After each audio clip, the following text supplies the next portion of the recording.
Камбожаб Цыбиков, буддист-паломник в святыни Тибета. Часть книги 6. Жизнь Лхасы. Часть 28. Для полноты описания обычной жизни города сделаю теперь несколько выписок из моего дневника, когда обыденная однообразная жизнь и городская, и моя немного разнообразились, оставляя по другой очереди описание жизни окрестных монастырей. Придержимся порядка очередных записей 1900 и 1901 годов. 16 августа 1900 года. По местному 2 числа 7 луны местный прорицатель Карма-Ащар, спустив своего Чоэджона в своем доме, расположенном в восточной части города, совершал шествие вокруг квартала Джу в сопровождении многочисленных вооруженных пиками и шашками слуг в особых нарядах и несколько лам-музыкантов.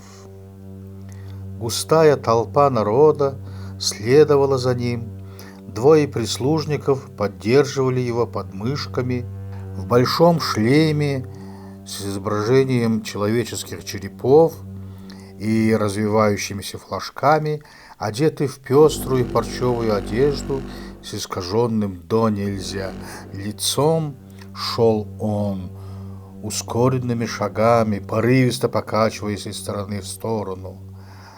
На южной стороне квартала он быстро обратился назад.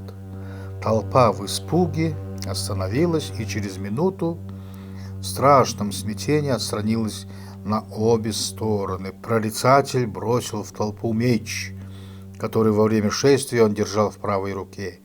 Меч ни в кого из людей не попал и упал безвредно для видимых существ на землю, недалеко от меня. Я в удивлении от такой неожиданной выходки, при которой прорицатель мог ранить кого-нибудь, поинтересовался посмотреть, что это за меч. Оказалось, что он был сделан из тонкого медного листа, так что и попав в человека, не причинил бы большого вреда, но, по верованию народа, в толпе невидимо шел какой-нибудь враг религии, которого Чоэджон без сомнения поразил этим мечом. Далее церемония продолжалась по-прежнему. Дойдя до главных ворот Джу, прорицатель и процессия отправились на поклонение Джу Ринпоче. При выходе оттуда процессия в том же порядке направилась в дом прорицателя. 21 августа я, придерживаясь обычая благочестивых паломников, пригласил своих бурятских лам для чтения и поднесения джамчот 2 статуям Джу. В вознаграждение за труд я раздал всем по 3 местных монеты. Это по 65 копеек. Лам оказалось 45 человек, за исключением 2 живущих в монастыре Сейра. Эти 47 бурятских лам распределялись по монастырям так: в Галдане 3, в Сейра 2, остальные в Брайбуне. Начиная с 16 августа почти целую неделю шли представления уличных актеров, коих я видел 12 августа, по местному 30 числа 6 луны, в Брайбуне на церемонии смены Шаммо. Речь о чем будет впереди. Эти актеры дают групповые представления во дворах богатых домов и на площадках рынка. В тех и других случаях им дают деньги и чаще съедобные цампы или хадаки. Торговцы дают какую-нибудь безделицу. Актеры ходят и поодиночке, и попарно. Тибетцы вообще большие охотники до зрелищ, сопровождают актеров большой толпой и скапливаются на местах представлений. 25 августа. Подле дома Томси-хан, где остановился проездом из Пекина непальский, или вернее гуркакский князь, собралась большая толпа. Народ хотел ворваться в дом. Вдруг кто-то выскочил из дома, откуда раздавались чьи-то душераздирающие крики, и, выгнав всех, человек закрыл ворота. Народ был в сильном возбужденном состоянии. Мелкие рыночные торговцы ближайших мест стали убирать товары. За ними поспешно стали закрываться и лавки в домах, в особенности непальские. На мой вопрос мне разъяснили, что свита князя затащила к себе одного простого монаха и, связав, била весьма жестоко. Толпа, однако, успокоилась, когда узнала, что был виновен сам наказываемый. Говорили, что если толпа возмутится, то происходит уличная драка, легко переходящая в разграбление лавок. 11 сентября. Сегодня по китайскому счислению 30 число 7 луны, а по тибетскому 1 8 луны. Видел церемонию поклонения маньчжурского амбаня статуи Джу. Утром стали собираться у наружных ворот китайские чиновники. Незадолго перед амбанем приехал на лошаке его помощник с красным шариком на шапке и с красным почетным зонтом, который несли сзади него. Амбань явился в синих носилках, несомых 4 китайцами. Впереди шли до 20 солдат, вооруженных секирами, трезубцами и копьями, в красных с черными каймами куртках с обычными китайскими надписями, обозначающими их воинскую часть. Сзади ехали свитские чиновники и несли также красный зонт. 18 сентября, 8 число.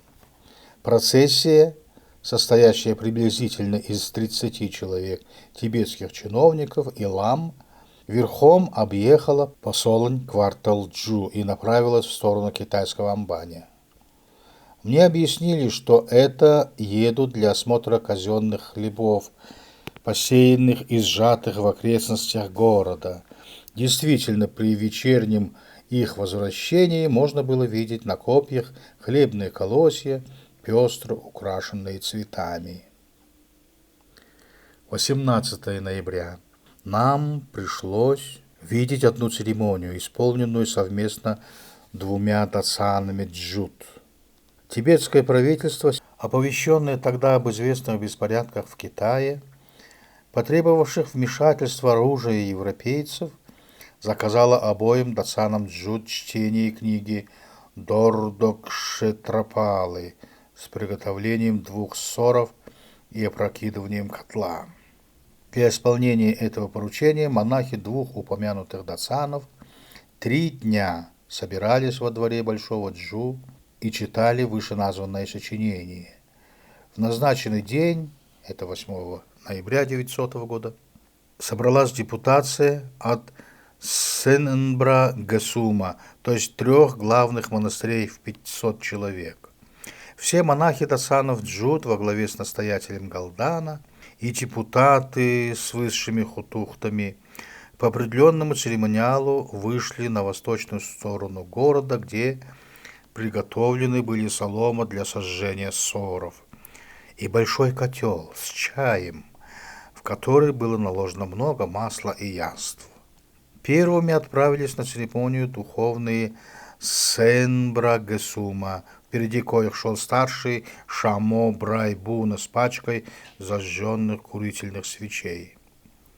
Сзади его шли последовательно Умдзад, главный уставщик Брайбуна, Хамбы Дацанов, перерожденцы и многие простые монахи. В каком-нибудь правильном шествии или марше у тибетцев нечего говорить, его нет даже у солдат. Придя к месту церемонии, главный уставщик занял место на приготовленном возвышенном седалище, а остальные на земле. распоряжался общим порядком Шамо, стоя и прихаживаясь взад и вперед. Началось чтение молитв. Спустя около часа времени приехал на лошадке со свитой прорицатель Гадон. Почти одновременно с ним явились и духовные Джуд со старшими впереди и пешком галданский Серти со свитой и своим отличительным желтым зонтом.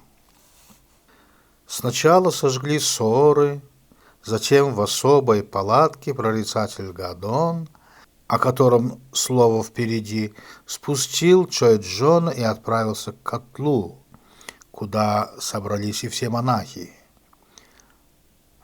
После непродолжительной пляски и жестикуляции прорицатель выпустил из лука одну стрелу на восток. Причем котел вместе с содержимым был опрокинут в яму, и монахи, сняв свои желтые шапки, потрясли ими, и этим церемония закончилась. Нам не удалось добиться удовлетворительного объяснения значения этой церемонии, но говорили, что кушанье приготовляется как бы для угощения Чоэджонов-хранителей, а опрокидывается в наказание за их нерадение в войне с врагами Багдахана. Тогда, говорят, страшные Чоэджоны за лишение кушания, то есть воздаяние почестей, должны мстить врагам. Нам передавали, что точно такая же церемония была совершена во время недавней Японо-Китайской войны, исход которой, благодаря этой церемонии, был в пользу Китая, как установилось мнение простого народа в Тибете.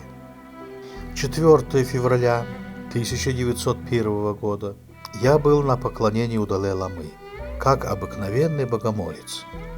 За 3 дня до этого я внес через монгольского переводчика, состоящего в штате Далай-ламы в здании Цзэдун, 8 ланов местных монет, то есть 10 рублей 66 копеек на наши деньги. Из этой суммы 5 ланов идут в казну Далай-ламы за прокат упомянутых ниже предметов, а 3 лана на угощение. Переводчик, обязанный руководить всеми поклоняющимися монголами, из предосторожности велел нам прийти во дворец немного позже полудня. В точности исполняя его слова, я в сопровождении 3 монгольских лам, пожелавших поклониться со мною, вошел в Паталу и поднялся по многочисленным лестницам в зал на лицевой стороне. В этой приемной не было никакой мебели, только стены и частые колонны могли немного облегчить ногам неудобное времяпрепровождение. Здесь собрались и другие поклонники из верхних или цайдамских монголов, во главе которых был один дряхлый старик, принявший под старость обеты Гелонга и приехавший со своим сыном, вероятно, на последнее в этой своей жизни поклонение Далай-ламе. Он также внес, как оказалось, 8 ланов серебра, так что и он, и я оказались с одинаковыми правами на поклонение. В числе людей, желавших воспользоваться случаем поклониться в качестве товарища старика, оказался один сайдамский монгол вместе с женой. Эта супружеская чета, осмелившаяся или, вернее, вынужденная ехать из Сайдама в Лхасу только вдвоем, подверглась подле перевала Данла нападению разбойников и граев, которые отобрали у них лошадей и всю кладь, а самих израненных бросили на произвол судьбы. Счастье покровительствовало им, на них наехал караван камских торговцев, которые дали им подводы и довезли до жителей Накчу. Там они оправились от изнурения и пешими пришли в Лхасу, где в них приняли участие сородичи. Впоследствии мне случайно пришлось узнать, что такая смелая поездка имела под собой романтическую подкладку. Именно этот несчастный супруг соблазнил жену своего соседа и, чтобы укрыться от преследования закона, предпринял данную поездку, кончившуюся так печально. Конец 28 части.